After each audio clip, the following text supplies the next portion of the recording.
오늘은 감사가 명품 인생을 만듭니다 라는 제목으로 함께 은혜를 나누도록 하겠습니다.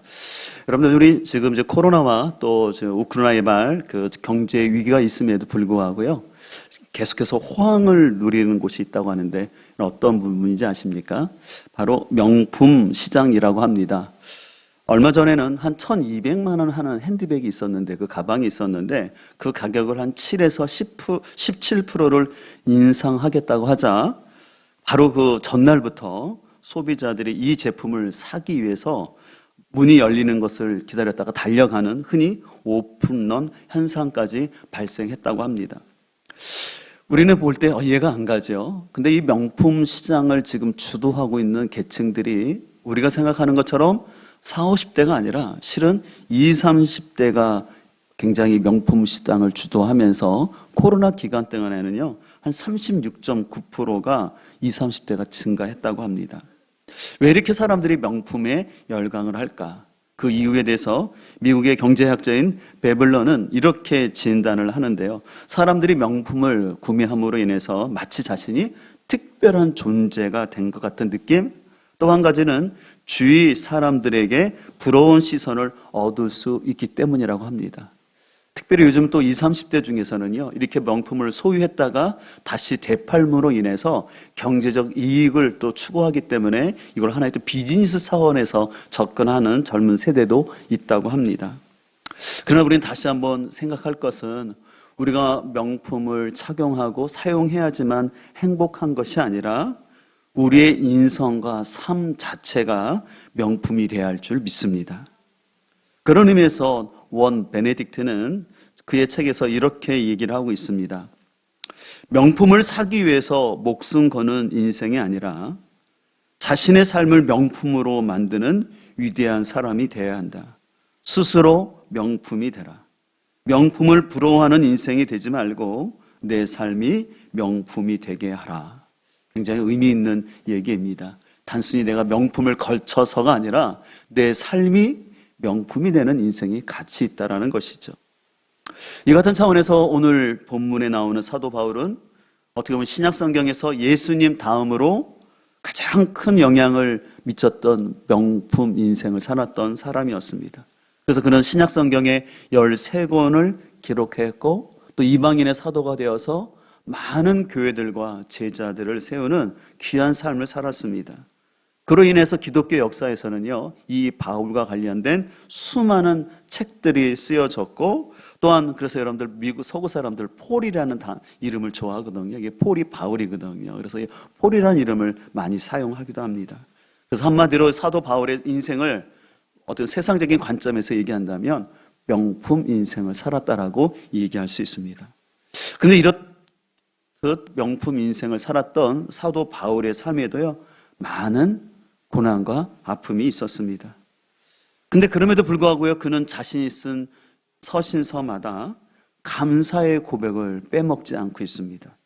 로마서 1장 8절을 보면 너희 모든 사람에게 관하여 내 하나님께 감사함은 너희의 믿음이 온 세상에 전파되었다라고 감사의 고백을 하고요. 또 고린도 교회를 향해서는 그리스도 예수 안에서 너희에게 주신 하나님의 은혜로 말미암아 내가 너희를 위하여 항상 하나님께 감사하노라. 여러분, 고린도 교회가 얼마나 많은 문제가 있었던 교회인지를 아는데 그럼에도 불구하고 그는 감사합니다. 또 빌립보 교회를 향해서 이렇게 합니다. 내가 너희를 생각할 때마다 나의 하나님께 감사하며, 교회를 생각할 때마다 감사의 고백이 나온다고 합니다. 또 데살로니가 있는 교회를 향해서 편지를 쓰면서 우리가 너희 모두로 말미암아 항상 하나님께 감사하며 기도할 때마다 너희를 기억한다라고 얘기합니다. 제가 시간이 없어서 여러분에게 다 불러드리지는 않지만 제가 바울이 쓴 서신서의 첫 부분을 다 볼 때마다 공통적으로 빠지지 않았다는 표현이 감사라는 말입니다. 저는 이런 바울의 감사가 그냥 의료적인 인사말이 아니라 저는 바울은 진정으로 여러 가지 어려움 속에서도 감사했고, 이런 감사의 습관이 그를 명품 인생이 되게 한 줄 믿습니다. 그렇다면 이렇게 명품 인생을 만든 바울의 감사는 어떤 감사였을까요? 고린도후서 11장 24절이 이렇게 말씀합니다. 유대인들에게 40에서 하나 감한 매를 5번 맞았으며 3번 태장으로 맞고 1번 돌로 맞고 3번 파손하고 일주야를 깊은 바다에서 지냈으며 여러 번 여행하면서 강의 위험과 강도의 위험과 동족의 위험과 이방인의 위험과 신의 위험과 광야의 위험과 바다의 위험과 거짓 형제직의 위험을 당하고 또 수고하며 애쓰고 여러 번 차지 못하고 줄이며 목마르고 여러 번 굶고 춥고 헐벗었노라.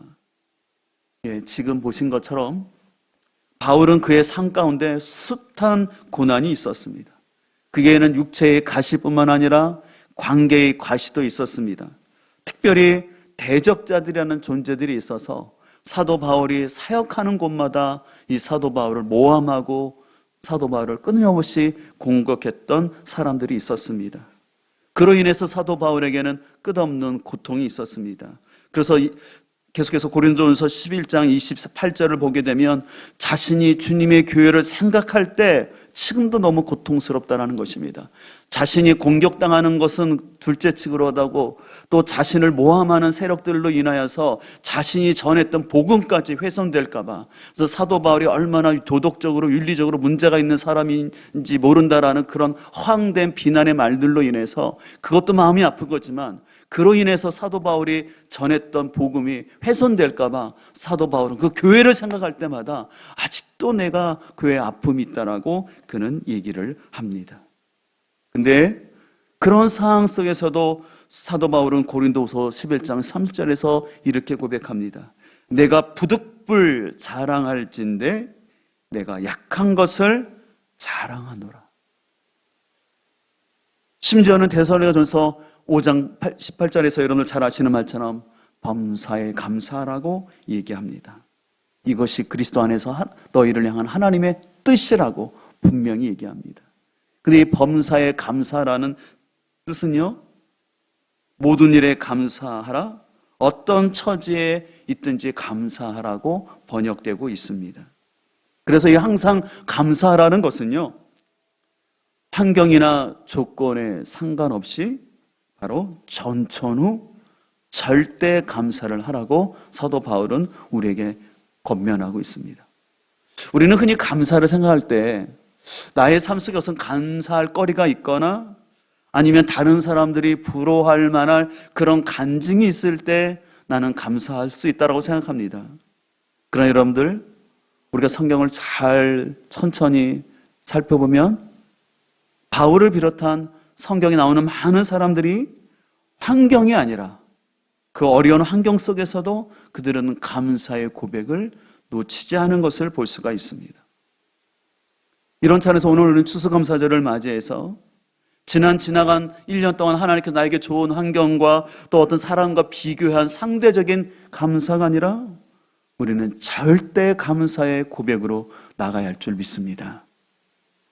요즘 우리가 다니엘서를 묵상하고 있는데 여러분들 다니엘서 하면 기억나는 부분이 있죠?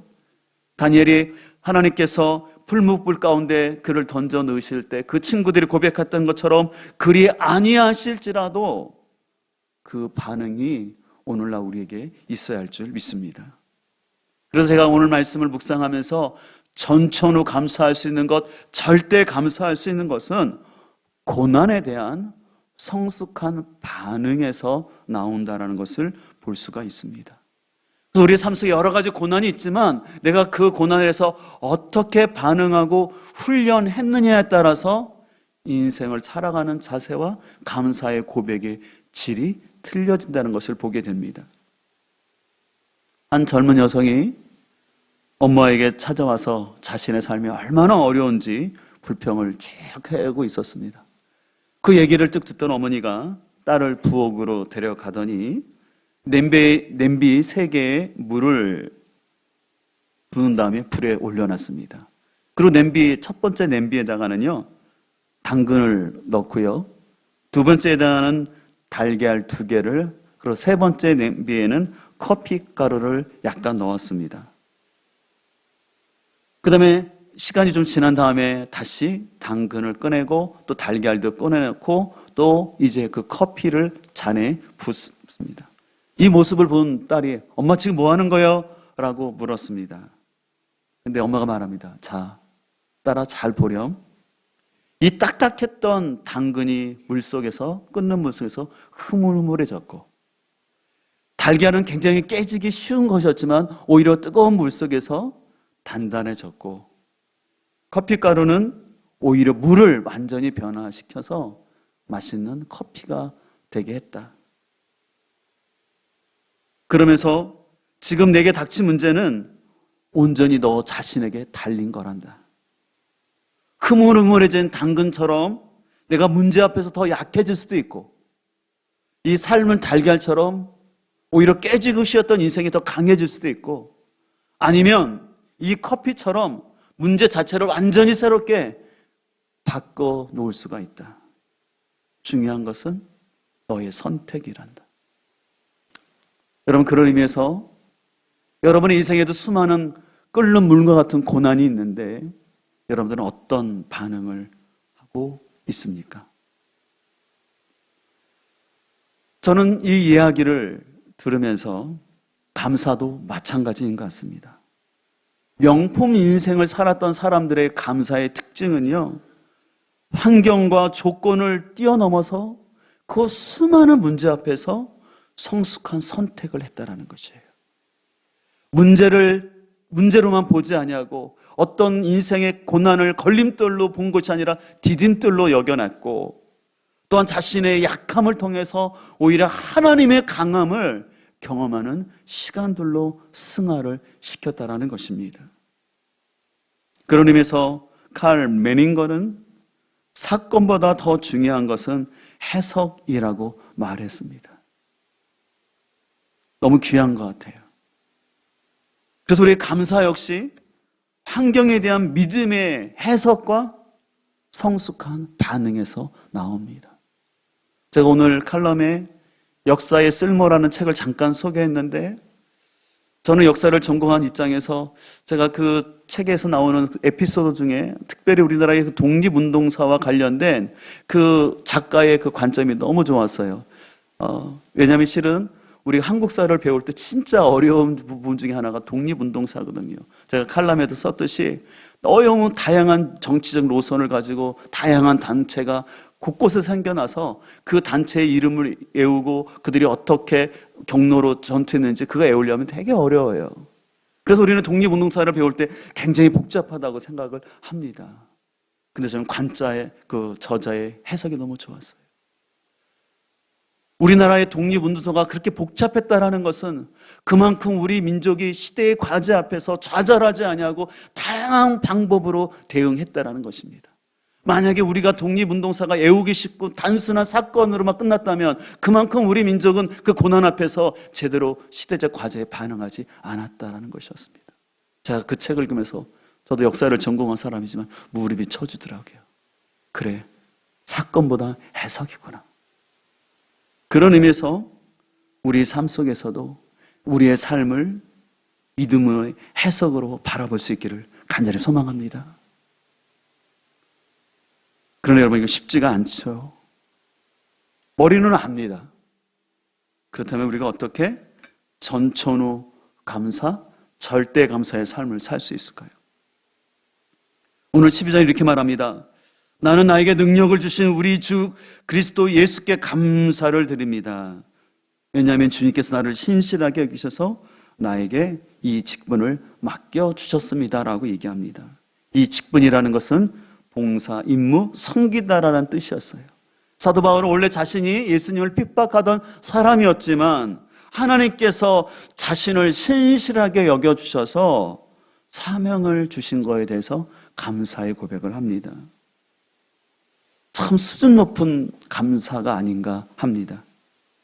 우리는 일반적으로 내가 어떤 사명을 감당하면 부담스럽게 생각하거나 아니면 그 사명 때문에 불평을 하기 쉬운데, 오늘 사도 바울은 오히려 감사의 고백을 합니다.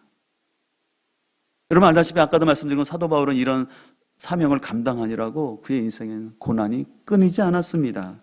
근데 왜 이 힘든 사명을 감사하다라고 고백했을까요?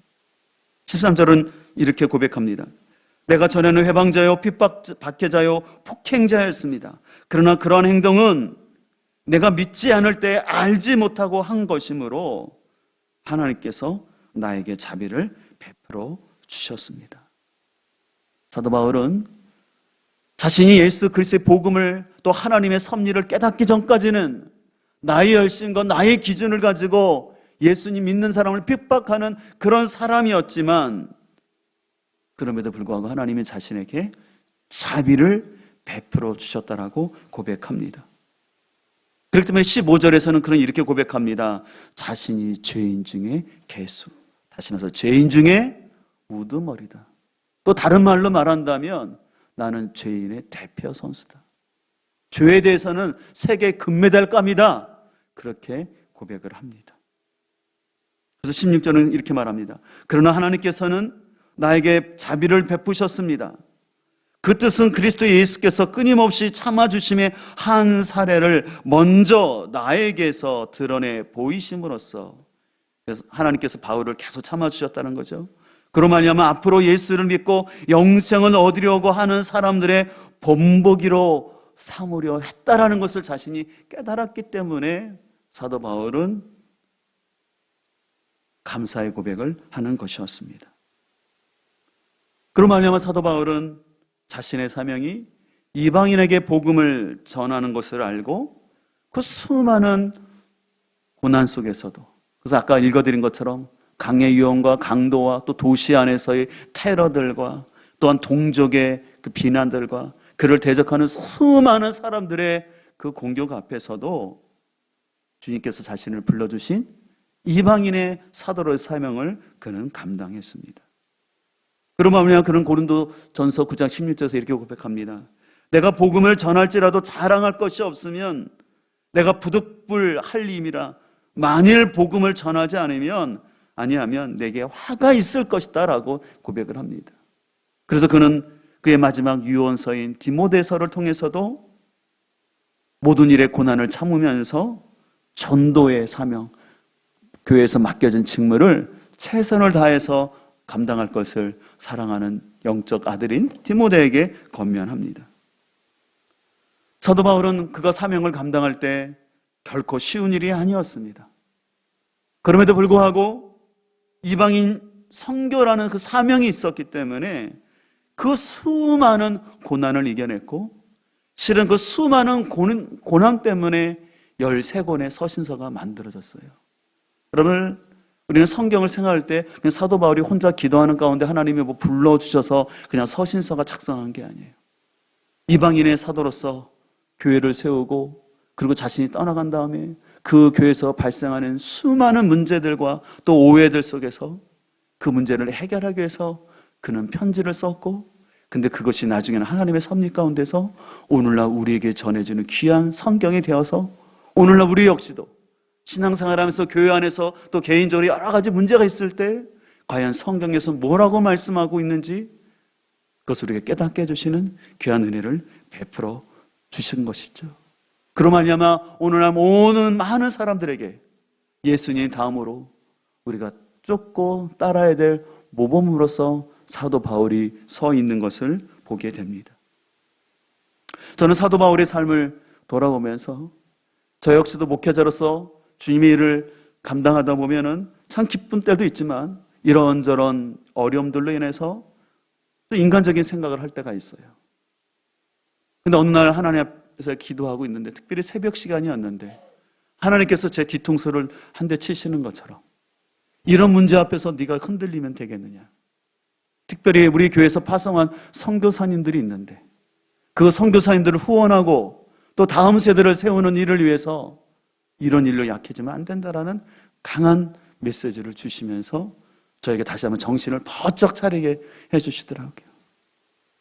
실은 우리 교회 형편에서 우리 재정의 20% 이상을 선교로 나간다는 게 좀 어려운 게 사실입니다.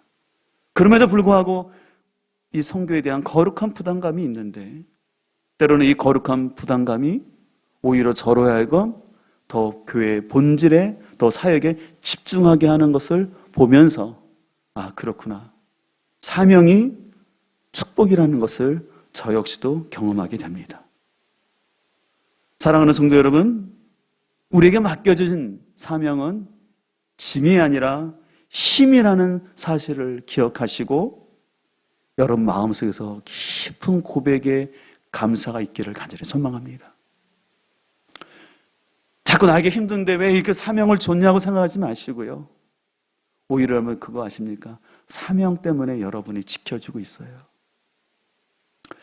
연말이 되면 많은 사람들이 목사님에게 찾아와서 이런저런 이유로 내년에는 사역을 내려놓겠습니다라는 표현들을 해요. 근데 여러분 그거 아세요? 내려놓음이라는 건 그럴 때 쓰는 게 아니에요. 저는 나중에 시간 시간이 되면 좀 그런 시리즈를 좀 하고 싶어요. 한국교회에서 잘못 사용하고 있는 용어. 그 대표적인 게 전 내려놓음이라고 생각하는 거예요. 내려놓음이라는 것은 기꺼이 자기 것을 포기하고 희생하는 건데 그냥 사역 안 하는 걸 내려놓음이라고 말하는데 그 내려놓음에 대한 정의에 대한 올바름이 아니에요. 근데 여러분 다시 한번 기억을 해야 됩니다. 사역이 힘든 것 같지만 사역이 여러분을 지켜주시고 그것 때문에 여러분이 강하게 되고 하나님의 기적을 체험한다는 걸 아셔야 돼요. 사역이 없으면 일시적으로 편하고 좋은 것 같지만 내가 하나님의 은혜를 경험하지 못해요. 그냥 내 수준에서 그 정도로 살아갈 수밖에 없습니다. 여러분 혹시 그 은퇴 남편 증후군이라는 말을 들어보셨죠? 그 젖은 낙엽 같은 남편이 은퇴한 다음에도요 집에만 있으면서 이래라 저래라 얘기하면서 그 아내가 심신의 피로나 스트레스, 우울증을 겪는 걸 말합니다. 참 이 표현이 너무 좋은 것 같아요. 참 재밌는 것 같아요. 젖은 낙엽 같다. 우리 아내들이 공감하시나요? 남편이 떨어지지도 않으면서 딱 붙어가지고는 소파에 누워서 삼시세끼 차려달라고 얘기할 뿐만 아니라 반탄주정하고 집에 있으면서 아내 청소하는 거 보면서 뭘 어떻게 하고 또 리모컨 뭐 갖다 달라 뭐 해달라.